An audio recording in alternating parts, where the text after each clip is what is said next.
Hello दोस्तों, आज हम लोग आसान शब्दों में निमोनिया को पढ़ने वाले हैं। आज जानेंगे निमोनिया होने के कारण को, हो जाने के बाद क्या क्या लक्षण देखने को मिलते हैं, इसमें कौन सी दवा उपयोग में लाई जाती है।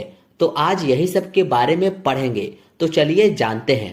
पहले समझते हैं कि निमोनिया होता क्या है।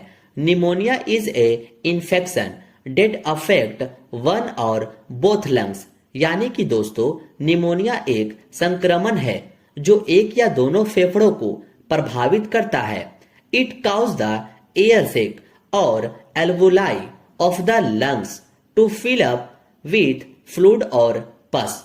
दोस्तों, जब हमारा फेफड़ा प्रभावित होता है तो जो एल्वोलाई होते हैं उसमें पस या द्रव भर जाते हैं। जैसा कि आप इस इमेज में देख रहे हैं, ये सब एयर सेक हैं जो पस से भरने के कारण अफेक्ट हो जाते हैं। ये वाला हेल्दी एयर सेक है और यह वाला अफेक्ट एयर सेक है।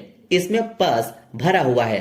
अगर और सिंपल में कहा जाए तो निमोनिया लंग्स की इन्फ्लामेटरी सिचुएशन है, यानी कि फेफड़ों की सूजन हो जाने को निमोनिया कह सकते हैं। इसलिए निमोनिया को हिंदी में फेफड़ों की सूजन कहते हैं। उम्मीद है आपको इतना क्लियर हुआ होगा कि निमोनिया होता क्या है। अब जानते हैं निमोनिया किन कारणों से होते हैं। तो बैक्टीरिया, वायरस, फंजाई, ये सब के कारण निमोनिया होता है। यही बैक्टीरिया, वायरस हमारे एल्वोलाई को अफेक्ट करते हैं, जिसके कारण हमें सांस लेने में दिक्कत होने लगती है। सबका आप स्क्रीनशॉट लेते जरूर चले।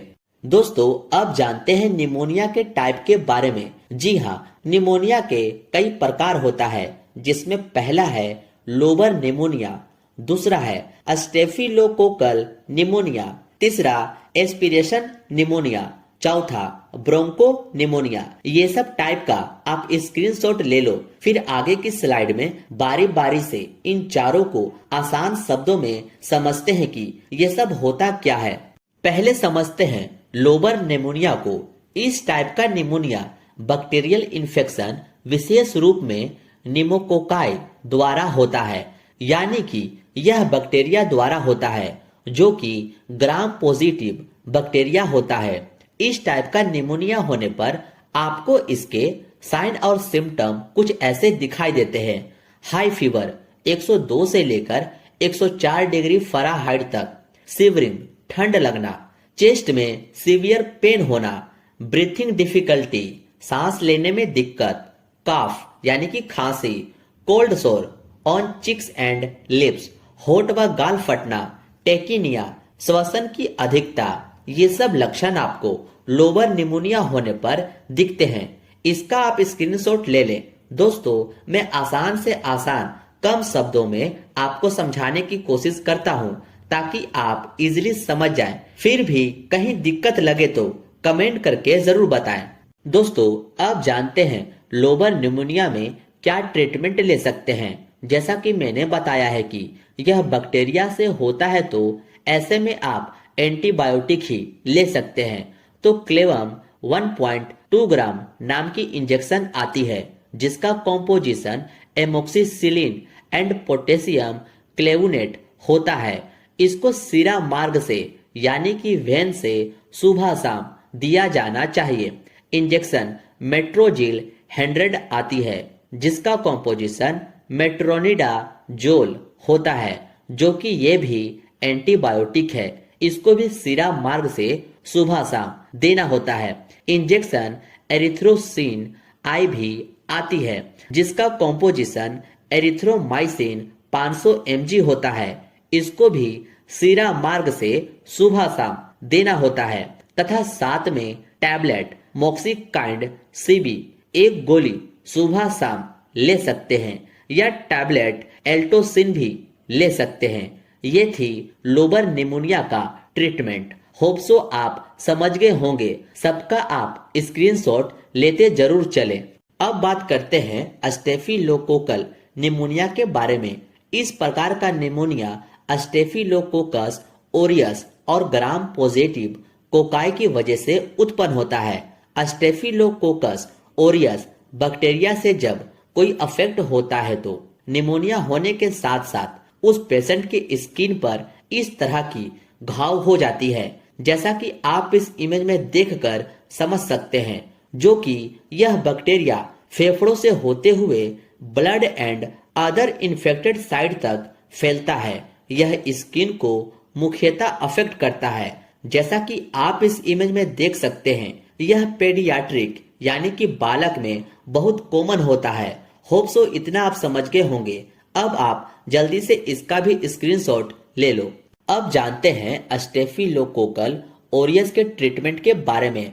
जैसा कि यह बैक्टीरिया से होता है तो इसमें भी एंटीबायोटिक ही मेडिसिन यूज होगी, जो है इंजेक्शन वेनकोमाइसिन 1 ग्राम, जिसको सीरा मार्ग से सुबह शाम देना होता है। यह इंजेक्शन लिंकोसिन 2 ml आती है, जिसका कॉम्पोजिशन लिंकोमाइसिन होता है, जिसको मांसपेशी में सुबह शाम देना होता है। साथ में कैप्सूल फ्लोक्सापेन 500 mg आती है, जिसका कॉम्पोजिशन फ्लुक्लोसासिन होता है। एक कैप्सूल सुबह शाम लेना होता है। या टैबलेट मेगापेन, जिसका कॉम्पोजिशन एम्पिसिलिन एंड क्लोक्सासिलिन होता है। एक गोली सुबह शाम लेना होता है। दोस्तों, आप सभी मेडिसिन का कॉम्पोजिशन जरूर ध्यान में रखना। इन्हीं कॉम्पोजिशन के हेल्प से आप दवाओं को जान सकते हैं कि कौन सी दवा एंटीबायोटिक होती है और कौन सी एंटीहिस्टामिन या एंटी एलर्जिक होती है। इसका भी आप जल्दी से स्क्रीनशॉट ले लें। दोस्तों, अब हम लोग जानते हैं एस्पिरेशन निमोनिया के बारे में। यह एक प्रकार का लंग्स इन्फेक्शन है, जो तब उत्पन्न होता है जब कोई व्यक्ति फूड, लिक्विड एंड वोमिट यानी कि उल्टी को एस्प्रीट या इनहेल कर लेता है। यह फूड लिक्विड मुख्यतः स्टोमच से इसोफेगस की तरफ वापस उल्टा आने वाला पदार्थ होता है, जो कि किसी कारणवश लंग्स या फेफड़ों में चला जाता है।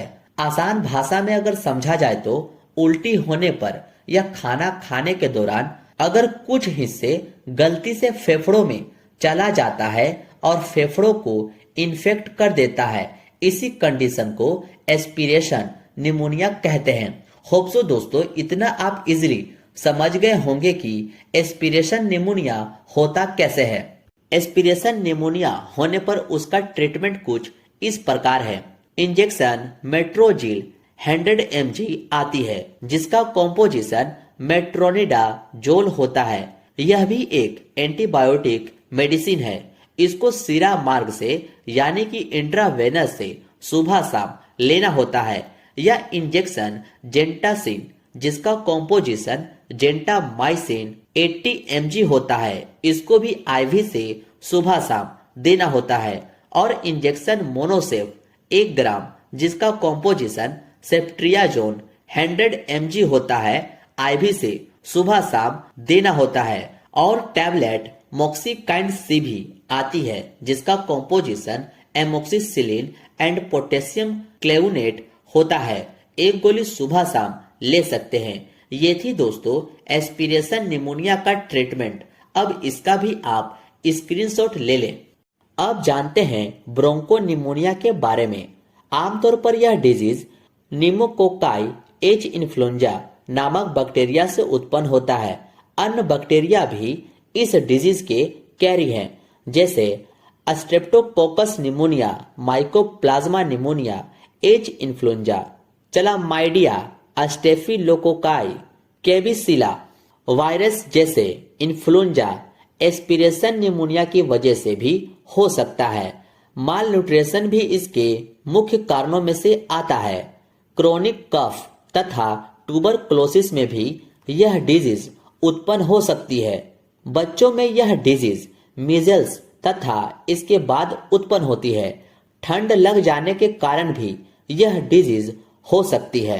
ये सब कारणों की वजह से ब्रोंकोनिमोनिया हो सकती है। इसका भी आप स्क्रीनशॉट ले लो।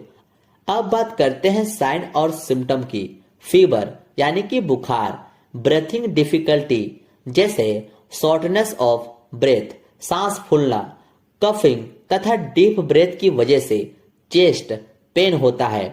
कफिंग के साथ मुक्कस तथा कभी कभी ब्लड भी आता है। स्वेटिंग, पसीना आना, मसल में ऐंठन, फैटिक तथा एनर्जी में कमी, लॉस ऑफ एपिटाइट, भूख की कमी, नोजिया एंड वोमिटिंग, जी घबराना तथा उल्टी, हेडक, सिर दर्द, डाइजीनेस, चक्कर आना, स्टेथोस्कोप चेस्ट पर लगाकर सुनने पर धड़धड़ाहट तथा सीटी बजने की आवाज सुनाई देती है। ये सब लक्षण आपको ब्रोंकोनिमोनिया में देखने को मिलते हैं। अब जानते हैं इन्वेस्टिगेशन करने पर हमें क्या क्या पेशेंट में देखने को मिलता है।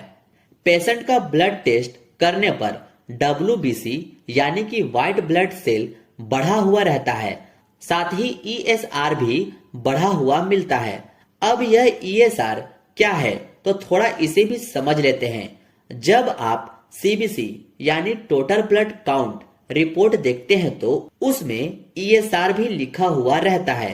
यदि किसी पेशेंट का ESR बढ़ा हुआ मिले तो आप इजिली समझ जाना कि उसके बॉडी में इन्फ्लामेशन यानी कि सूजन जैसी समस्या हुई है। यह ESR हमारे बॉडी में किसी भी तरह की इन्फ्लामेशन को इंडिकेट करता है और जाहिर सी बात है कि इन्फ्लामेशन, इन्फेक्शन, इंजुरी काफी तरह की कंडीशन पर डिपेंड करती है। होप सो आप समझ गए होंगे कि ESR क्या इंडिकेट करता है हमारे बॉडी में। स्पुटम का टेस्ट करने पर उसमें बैक्टीरिया यानी कि जीवाणु की प्रेजेंटेशन मिलते हैं, यानी कि दोस्तों स्पुटम में बैक्टीरिया मौजूद होता है। चेस्ट एक्सरे करने पर दोनों लंग्स में छोटे छोटे स्पॉट धब्बे दिखाई देते हैं, जैसा कि आप भी इस इमेज में देखकर समझ सकते हैं। लंग्स में नीचे की तरफ यह स्पॉट यानी कि धब्बे ज्यादा बड़े और घने हो सकते हैं। ट्रीटमेंट ना मिलने पर यह डिजीज बढ़ सकती है। प्रॉपर ट्रीटमेंट नहीं मिलने पर डिजीज का निशान लंग्स पर पड़ जाता है, जो बाद में कई डिजीज को जन्म दे सकता है। यही सब चीजें हमें देखने को मिलते हैं। अब बात करते हैं ऐसे पेशेंट को क्या निर्देश दे सकते हैं। तो पेशेंट को सही मात्रा में गुनगुना पानी पीना चाहिए। पेशेंट को ग्लूकोज तथा न्यूट्रिशन रिच डाइट देनी चाहिए। पेशेंट का कमरा स्वच्छ तथा हवादार होना चाहिए। पेशेंट की चेस्ट को गर्म कपड़ों से ढककर रखना चाहिए। जब तक फीवर उतरकर नॉर्मल ना हो जाए तब तक पेशेंट को कंप्लीट बेड रेस्ट में रखना चाहिए। ये सब निर्देश ब्रोंकोनिमोनिया वाले पेशेंट को प्रोवाइड करनी होती है। अब बात करते हैं ट्रीटमेंट का कि इसमें कौन सी मेडिसिन चलती है। तो इंजेक्शन टैक्सिम 1 ग्राम जिसका कॉम्पोजिशन सेफोटैक्सिम 1000 mg होता है, सीरा मार्ग से सुबह शाम देना होता है। या इंजेक्शन मोनोसेफ 1 ग्राम जिसका कॉम्पोजिशन सेफ्ट्रियाजोन 1000 mg सीरा मार्ग से सुबह शाम देना होता है, तथा साथ में इंजेक्शन मीका स्टार जिसका कॉम्पोजिशन एमिकासिन 500 mg होता है, सीरा मार्ग से सुबह शाम देना होता है। यह इंजेक्शन जेंटासिन 2 ml आती है जिसका कॉम्पोजिशन जेंटामाइसिन 80 mg होता है, सीरा मार्ग से सुबह शाम देना होता है। तथा साथ में कैप्सूल मेगापेन 500 mg जिसका कॉम्पोजिशन एम्पिसिलिन एंड क्लोक्सासिलिन होता है, एक कैप्सूल सुबह शाम लेना होता है। और कैप्सूल ओडाक्सिन 500 जिसका कॉम्पोजिशन सेफाड्रोक्सिन होता है, एक गोली सुबह शाम लेना होता है। दोस्तों, अब तक हमने अलग अलग प्रकार के निमोनिया में दी जाने वाली एंटीबायोटिक दवाओं के बारे में जाना है, लेकिन सभी प्रकार के निमोनिया में एंटीबायोटिक के अलावा दिए जाने वाला कंप्लीट ट्रीटमेंट इस प्रकार है। Bed rest, liquid and light diet, pleural chest pain होने पर hot application at pain side, steam inhalation और ऑक्सीजन इनहेलेशन। बुखार हो तो टैबलेट डोलो 650 जिसका कॉम्पोजिशन पैरासीटामोल आवश्यकता अनुसार दी जा सकती है। ड्राई कफ हो तो ये सिरप 2 चम्मच सुबह शाम दे सकते हैं। और ये सब कुछ सिरप और मेडिसिन है जो आवश्यकता अनुसार पेशेंट को दिया जा सकता है। यही थी वीडियो दोस्तों निमोनिया के बारे में। होप सो निमोनिया को आप अच्छे से समझ गए होंगे। अगर नहीं समझे होंगे तो वीडियो को आप एक बार और जरूर देखें। ऐसे ही वीडियो देखने के लिए दोस्तों इस चैनल को सब्सक्राइब जरूर कर लें। मिलते हैं आपसे अब नेक्स्ट वीडियो में।